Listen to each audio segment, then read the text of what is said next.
So guys, মিউজিয়ামৰ main পাৰ্টটো first ফ্ল'ৰতে আছে আৰু ইয়াতে আমি এতিয়া সোমাই যাম তালৈ, কিন্তু তাত ফটো ভিডিঅ' ল'ব নিদিয়ে।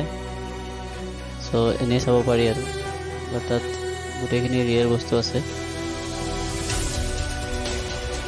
চ' ইয়াতে আগৰ দিনৰ মানুহ কেনেকুৱা আছিলে, বসবাস কৰিছিলে আৰু কি কি মানে বস্তু ইউজ কৰিছিলে বা ব্যৱহাৰ কৰিছিলে, এইখিনি গোটেইখিনি বস্তুৱে ডিছপ্লে কৰি থোৱা হৈছে। চ' চাব পাৰিবা ইয়াতে। আৰু এতিয়া আমি যাম খেলৰ স্থানলৈ। ইয়াতে খেল কি কি আছে দেখুৱাম।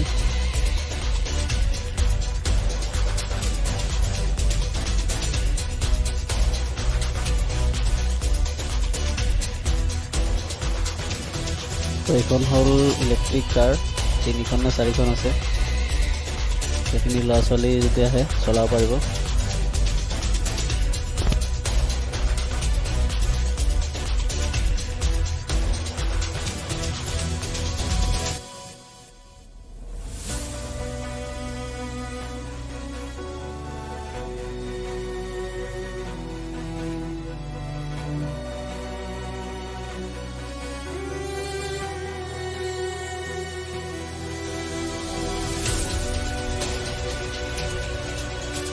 এয়া ভিডিঅ' গেম। ইয়াতে ছুপাৰ বাইক আছে, এইটোত বহি নিজে কণ্ট্ৰল কৰি চলাব পাৰি। তাতে যিমান স্পীড মন যায় চলাব পাৰি আৰু। ত' এইটো ল'ৰা ছোৱালী যদি লৈ আহে এইটো এনজয় কৰিব পাৰিব।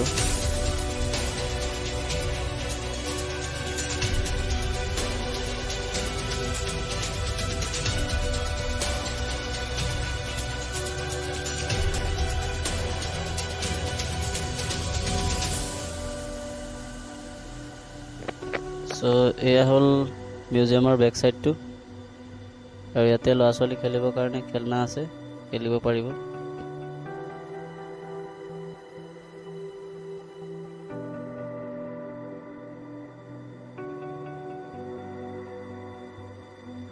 আৰু এয়া গ্ৰীণ কালাৰ ৱালখন দেখিছে, এইখন এটা ডিছপ্লে হয় আৰু বিশেষকৈ মই এইখন চাবৰ কাৰণে আহিছিলোঁ, কিন্তু চোৱা নহ'ল। আৰু এইখন জ্বলি থাকিলে বহুত ভাল লাগে, কিন্তু আজি জ্বলা নাই কাৰণ ইয়াতে মানুহো নাই বাৰু তেনেকুৱা। চ' ইমান ডাঙৰ ডিছপ্লেটো জ্বলি থকা মানে বহুত কাৰেণ্ট খৰচ হ'ব, সেইকাৰণে জ্বলা নাই চাগে। চ' আজিৰ ভিডিঅ'টো ইমানতে শেষ কৰিছোঁ, আৰু ভিডিঅ'টো কেনেকুৱা লাগিলে কমেণ্ট কৰি জনাব। যদি ভাল লাগে লাইক এটা কৰিব আৰু চেনেলটো ছাবস্ক্ৰাইব কৰি দিব, আৰু লগতে বেল আইকনটো প্ৰেছ কৰি দিব গাইজ। Bye bye.